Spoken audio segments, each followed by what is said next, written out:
अब्बाजान की प्राइवेट नौकरी के कारण 3 बड़े भाई-बहनों की पढ़ाई प्राइमरी तक ही पूरी हो सकी थी। लेकिन मैंने बचपन से ही ठान लिया था कि मैं उच्च शिक्षा हासिल करके ही रहूंगी। रेशमा, हमारी कौम और बिरादरी में पढ़े लिखे लड़का कहाँ मिलते हैं। तुम पढ़ाई की जिद छोड़कर कढ़ाई बुनाई सीख लो, अब्बू ने समझाया था। मेरी देखा देखी छोटी बहन भी ट्यूशन पढ़ाकर पढ़ाई का खर्च खुद पूरा करने लगी। 12वीं की कक्षा की मेरी मेहनत रंग लाई और मुझे वजीफा मिलने लगा। इस दरमियान दोनों बड़ी बहनों की शादी आई वाले लड़के से कर दी गई और भाई एक दुकान में काम करने लगा। मैंने प्राइवेट कॉलेजों में लेक्चरर की नौकरी करते हुए पीएचडी शुरू कर दी। अंत में नामचीन यूनिवर्सिटी में हिंदी अधिकारी के पद पर कार्यरत हो गई। छोटी बहन भी लेक्चरर के साथ साथ डायरेक्टर के लिए प्रयासरत हो गई। मेरी पोस्टिंग दूसरे शहर में होने के कारण अब मैं ईद बकरीद में ही घर आती। इस बीच मैंने ज़रूरत की चीज़ें खुद खरीद कर ज़िंदगी को कमोबेश आसान बनाने की कोशिश की, लेकिन अब भी अपने घर जाती अम्मी अब्बू के ज्वलंत प्रश्न मेरी मुश्किलें बढ़ा देते। इतनी डिग्रियां ले ली हैं रेशमा तुमने कि तुम्हारे बराबर का लड़का ढूंढने की हमारी सारी कवायद नाकाम हो गई है। अब्बू, अब लोग पढ़ाई की कीमत समझने लगे हैं। देखना, आपकी बेटियों के लिए घर बैठे रिश्ते आएगा। तब आप फक्र करेंगे अपनी पढ़ी लिखी बेटियों पर। मैं कहती, पता नहीं वह दिन कब आएगा। अम्मी गहरी सांस लेती। खानदान की तुमसे छोटी लड़कियों की शादियां हो गई हैं, वे बाल बच्चेदार भी हो गई हैं। सब टोकते हैं, कब कर रहे हो रेशमा और नसीमा की शादियां। तुम्हारी शादी न होने की वजह से हम हज करने भी नहीं जा सकते। अम्मी ने अक्सर उड़ेला तो मैं वहां से चुपचाप उठकर चली गई। यह तो मेरे लिए रिश्ते आ रहे थे, लेकिन बिरादरी से बाहर शादी न करने की जिद अम्मी अब्बू को कोई फैसले नहीं लेने दे रही थी। शिक्षा हर भारतीय का मूल अधिकार है, लेकिन हमारा आर्थिक रूप से कमजोर समाज युवाओं को शीघ्र ही कमाऊ पुत्र बनाने की दौड़ में शिक्षित नहीं होने देता। नतीजन पीढ़ी दर पीढ़ी हमारी कौम आर्थिक तंगी, सीमित आय में ही गुजारा करने के लिए विवश होती है। यह युवा पीढ़ी की विडंबना ही है कि आगे बढ़ने के अवसर होने पर भी उसकी माली हालत उसे उच्च शिक्षा, ऊंची नौकरियों से महरूम कर देती है। उस दिन अब्बू ने फोन किया, आवाज में उत्साह था। तुम्हारे छोटे चाचा एक रिश्ता लाए हैं। लड़का पोस्ट ग्रेजुएट है, प्राइवेट स्कूल में नौकरी करता है, तनख्वाह 8,000 है, खाते पीते घर के लोग हैं। फोटो भेज रहा हूँ, दहेज की कोई मांग नहीं है, सादगी से निकाह कर लेंगे जाएंगे। भाईजान ने भी फोन करके बताया।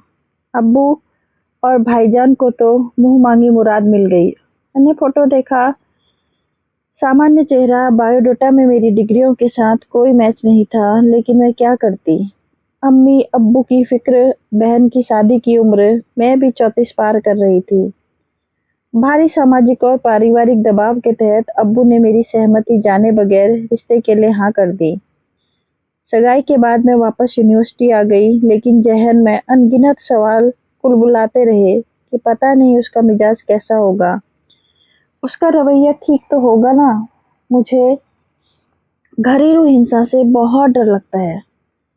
यही तो देख रही हूँ सालों से अपने आसपास। क्या वो मेरे एहसास, मेरे जज्बात की गहराई को समझ पाएगा। तीसरे ही दिन मंगेतर का फोन आ गया। पहली बार बातचीत, लेकिन शिष्टाचार, सलीका नजर नहीं आया। अब तो रोज का ही दस्तूर बन गया था। मैं थकी हारी ऑफिस से लौटती और उसका फोन आ जाता। घंटों बात करते अपनी आत्मस्तुति, शाबाशी के किस्से सुनाता। मैं मितभाषी बातों के जवाब में बस जी जी जी जी करती रहती। वह अगर कुछ पूछता भी तो बगैर मेरा जवाब सुने पुनः बोलने लगता। चौथे महीने के बाद वह कुछ ज्यादा बेबाक हो गया। मेरे पुरुष मित्रों के बारे में, रिश्ते की सीमाओं के बारे में पूछने लगा। कुछ दिन बाद एक धार्मिक पर्व के अवसर पर बात करते हुए मैंने महसूस किया कि वह और उसका परिवार पुरानी निरंथक परंपराओं और रीति रिवाजों के प्रति बहुत ही कट्टर और अड़िग है। मैं आधुनिक प्रगतिशील विचारधारा वाली ये सब सुनकर बहुत चिंतित हो गई।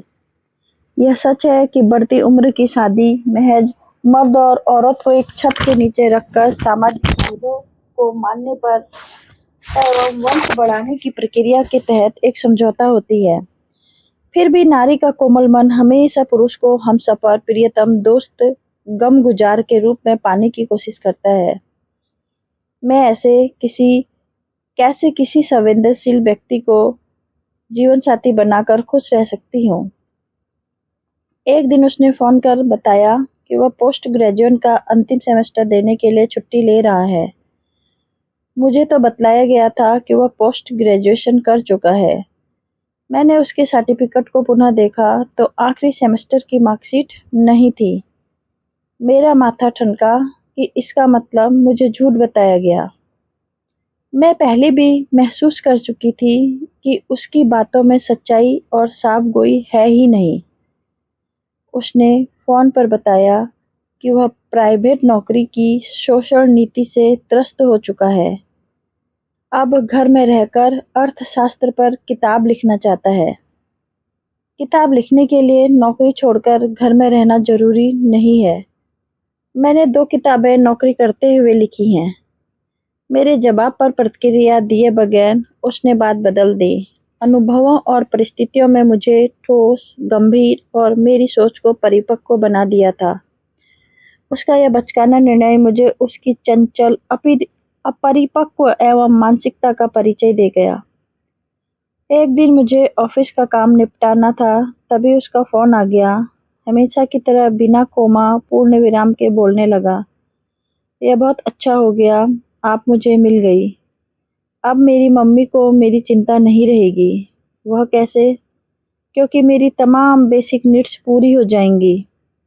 सुनकर मैं स्तब्ध रह गई। मैंने संयम जुटाकर पूछा, बेसिक नीड्स से क्या मतलब है आपको? उसने ठहाका लगाकर जवाब दिया, रोटी, कपड़ा और मकान। मैं सुनकर अवाक रह गई। भारतीय समाज में पुरुष परिवार की हर जरूरत पूरा करने का दायित्व उठाते हैं। यह मर्द तो औरत पर आश्रित होकर मुझे बैसाखियों की तरह इस्तेमाल करने की योजना बना रहा है। इससे पहले भी उसने मेरी तनख्वाह और बैंक बैलेंस के बारे में पूछा था, जिसमें मैंने सहज वार्ता समझकर टाल दिया था। अपने निकम्मेपन, अपने हितों को साधने के लिए शायद उसने पढ़ी लिखी नौकरी पेशा लड़की से शादी करने की योजना बनाई थी। आज मेरे जीवन का यह अध्याय चरम सीमा पर आ गया। मैंने चाचा, अब्बू और भाईजान को अपनी सगाई तोड़ देने की सूचना देकर दूसरे ही दिन मंगनी में दिया सारा सामान उसके पते पर भिजवा दिया। मेरा परिवार काठ बन गया। मुझे खुदगर्जी के चेहरे पर मोहब्बत का फरेबी नकाब पहनने वाले के साथ रिश्ता कबूल नहीं था। छल, कपट, स्वार्थ, दंभ से भरे पुरुष के साथ जीवन व्यतीत करने से बेहतर है मैं अकेली ही रहूं, अनब्याही ही रहूं। दोस्तों, कहानी पसंद आए तो लाइक, कमेंट जरूर कीजिएगा और सब्सक्राइब करना मत